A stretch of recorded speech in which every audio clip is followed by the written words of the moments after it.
So you had something that tapped into that real co-op spirit, you know. So you've built a game that's all about exploration, finding secrets and stuff like that.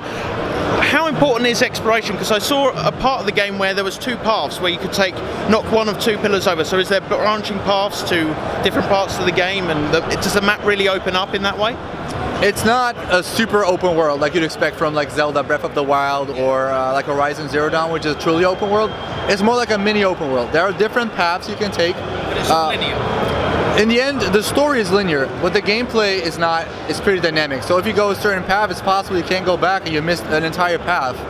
But the exploration does allow you to go and take your own path, to pick your own path, and also allows for discussion. Because if one guy wants to go left and the girl wants to go right, where do you go? Yeah. It looks a lot like an Uncharted game.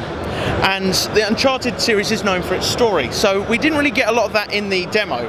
What sort of story are you trying to tell with this game? The story, the gameplay, everything is entirely about cooperation. It's integrated into every part of it.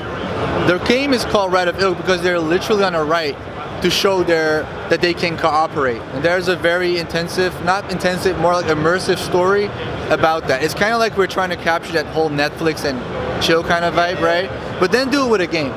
So it's not like you're just playing and pressing buttons, you're actually playing an actual game, which is very dynamic.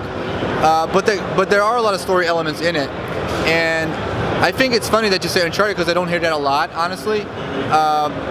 But we are going in a way where it's maybe not as intensive as Uncharted is. Yeah, it's very action-oriented. Yeah. But there are definitely parts of it which will hopefully accentuate more over time. Yeah. This is more of a laid-back sort of feel. I got the Uncharted, I think, from Uncharted 1 with the jungle and the climbing, but this seems like more of a chill sort of laid-back sort of game, as you said, Netflix and chill, basically.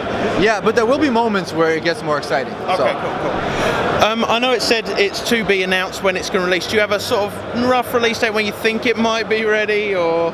The people behind me might kill me, but I can just say now. I'll be sure not to tell them. Yeah, okay, so no one knows, right? Yeah. We hope that it would be finished and we can release it by the end of 2018. Yeah. But depends a bit because our game right now is local co-op, but we also are going to support online multiplayer, so you can play with a random stranger or whatever.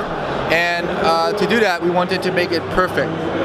So it might be that we push that back, and it might be 2019, which is a more probable release estimate. Yeah, I think that's quite important, just to make sure everything is ready for release. Well, that's about everything, guys. I think that covers it all, and this was the winner of the Indie Arena 2017. So, congratulations, guys. Thank you. Thanks so much for your time.